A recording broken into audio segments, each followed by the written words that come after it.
so they gave me the impossible task of predicting the future for tonight, for today. What is in the future for Kettle?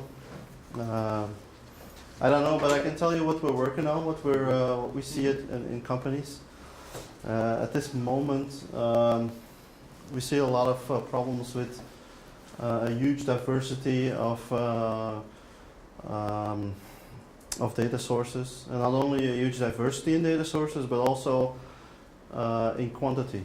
So when we talk about Internet of Things or message passing systems, parsing and consuming millions of files, millions of messages, billions of files, billions of messages, when we see not just one data source, but hundreds, thousands, and millions now with Internet of Things coming along. Those kind of situations, they introduce interesting problems, because if you have a million data sources, you can't really go about programming them manually. Something new has to be invented to solve that. Classical ETL developer dragging a text file input and putting it into a database, that doesn't work anymore. So we're trying to talk about, I think Stefan had a slide that he briefly showed, like data is the new oil, 5 terabytes or whatever per year, blah, blah, blah. Everybody talks about the size of the data. Nobody talks about the diversity and the number of data sources. So that's what we're trying to address here. So make sure you don't end up here. So what we saw with the ETL tools in general was that we started off with the pre-coding, the manual coding era, and then we had code generators. We still have a bunch of those, data stage, talent, they're all code generators basically. And then we had the data integration engine-based systems like PDI, Kettle, and Informatica, these kind of tools that run on metadata. And so what we're introducing now is machine-generated transformation logic. Based on metadata, we generate more metadata. This is what we dubbed model-driven data integration. So we have a bunch of metadata rules, which then get converted into Kettle transformations, right? That do the job for you. So instead of hand coding things in Spoon, you basically allow a program to generate the logic.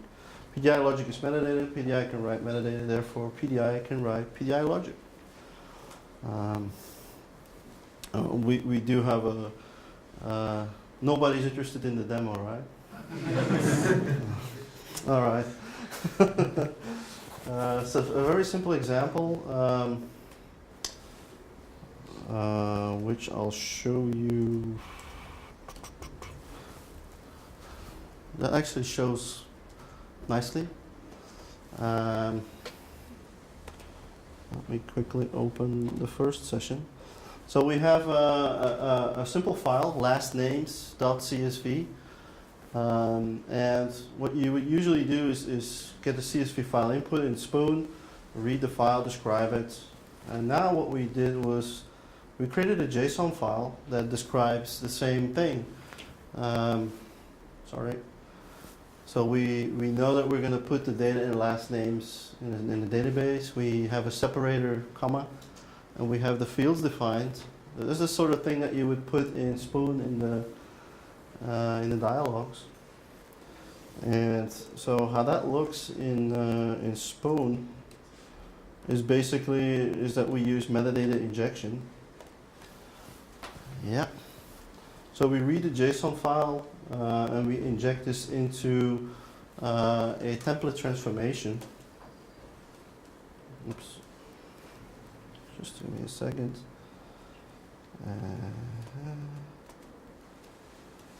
Open reference object.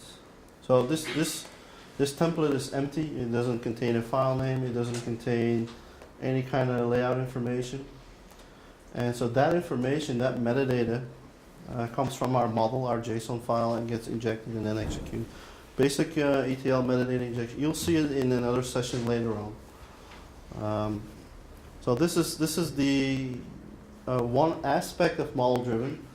anywhere where you get that metadata from outside of the ETL tool and keep it outside of the ETL tool, that's what we consider best practice for these kind of high diverse situations.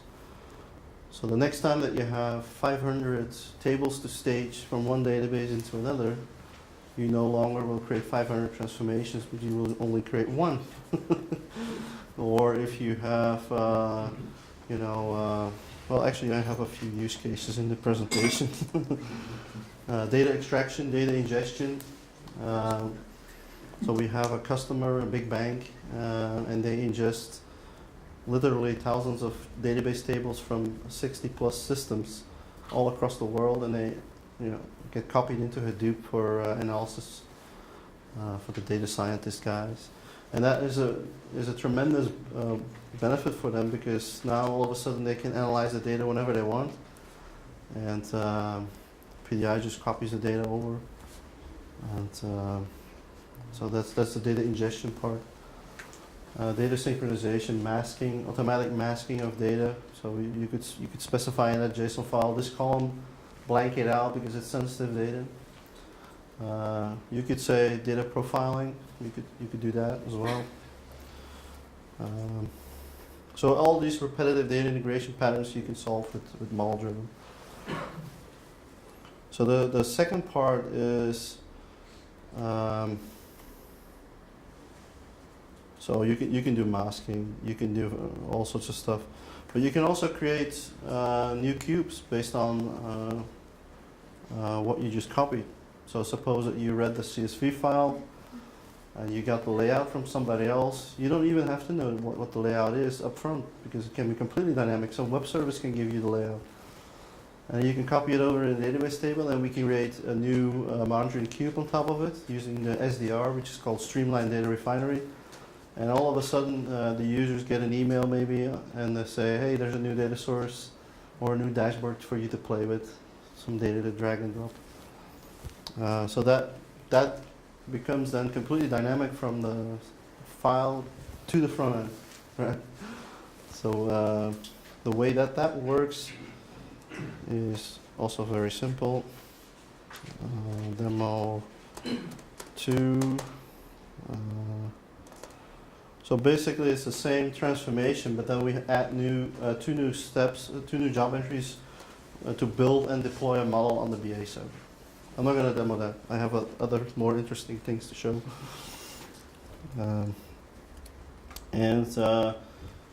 Another thing that you can then do is, well, actually, you can automate this, right? Suppose that we have multiple files. Let me just open another session here. So we have first names and last names files in our example. And so we want to be able to specify what the target database is, the target table schema, but also the model name on the BA server. The whole thing becomes a loop over all the files that you find. And this is what that third example is about in the demo.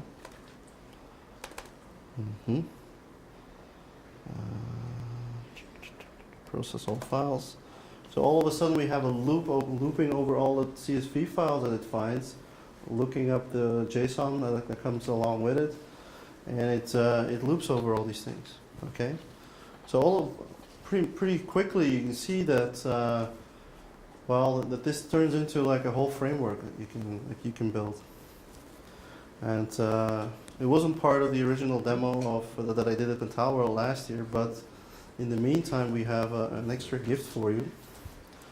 So if you go on the interwebs, incidentally, we just yesterday we just launched a new Pentawel Labs website. Will Gorman, my boss and colleague, is the first to get his face out there, talking about things that we're doing, and I'll be next. So this is what we're doing now.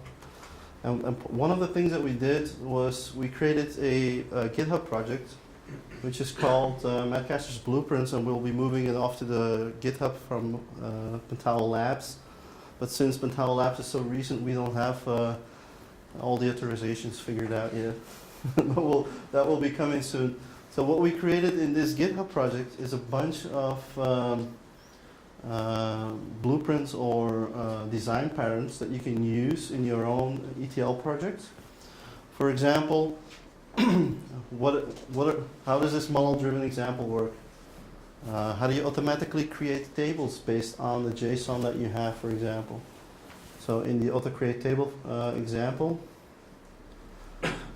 my internet works. You can see the files here, first names, last names, pretty much the data definition in JSON format. It picks those fields up and it creates the needed tables for the demo to work. So you don't have to create anything; it will do it automatically in the dialect of the database that you select, right? Obviously. And then after that, you can have a generator which automatically generates logging data for demo purposes.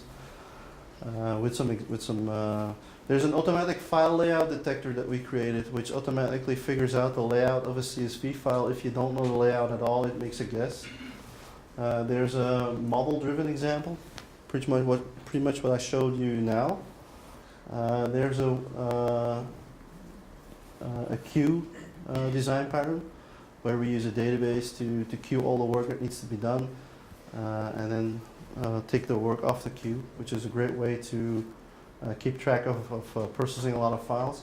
And then finally, we use the queue example and we scale it out to a bunch of cart servers and we load balance across the cart servers. So those things are very nice if you start going beyond a couple of files, but go in the millions of files, of the millions of tables, or the millions of Internet of Things devices. And you can start scaling it out, the data pipeline. All right? I just wanted to mention that. I don't want to take too much time. I'll leave some room for questions. So Madcasters on GitHub, Madcasters/blueprints. That's what it's called right now. They're not real blueprints. They're more like technical blueprints. They're more like design patterns. And we'll be adding a few more, like Jens's watchdog design pattern, and maybe a few more. This is on GitHub, so if you have additional documentation for this or questions, so use GitHub and add feature requests or bugs or whatever, and we'll keep it going wherever it lands afterwards. All right. So the benefits of all these things is a massively reduced coding effort. When you deal with millions of different data sources, it's no longer a question of doing it manually. It just will not work, right? So a lot of people would revert to scripting or doing something ill-conceived. So now you can do this with Data Integration with Kettle, and it's a much more maintainable solution. If you're a partner or an SI or it-novum, you can create your own metadata repositories around it. You can create websites around it. That's all fine by us. So as long as we can find the metadata structured, it doesn't have to be in JSON format. It's probably better to use a database of some kind, relational or Mongo or whatever. Anything better than just a file on a disk, right? Okay. It's less error prone, much more transparent. Process standardization, ease of use, that sort of thing. What I do have to say is that there are a number of things to look out for. I want to be honest with you. There are also some disadvantages. Don't do this for 3 files, right? There is a little bit of added effort. Don't do this for the one-off file. Don't do it for everything. Only if you have like 50 or 100. Only if you see like there's a benefit to doing this, an advantage of scale. Another disadvantage is that it creates a little bit of extra intransparency because it's no longer straightforward reading, and you're doing some extra stuff. So it's very important that you stick to the best practices that we talked about a few years ago in this very room. So the PDI best practices of using correct naming, standardizing, but also the best practices in any kind of development environment. Please think about using continuous integration. Think about doing code reviews. Think about all these things that make sense in development. keep a close eye on it. Do regular audits of the black box that you're creating, because that makes a lot of, it avoids a lot of hassle. Okay, thank you.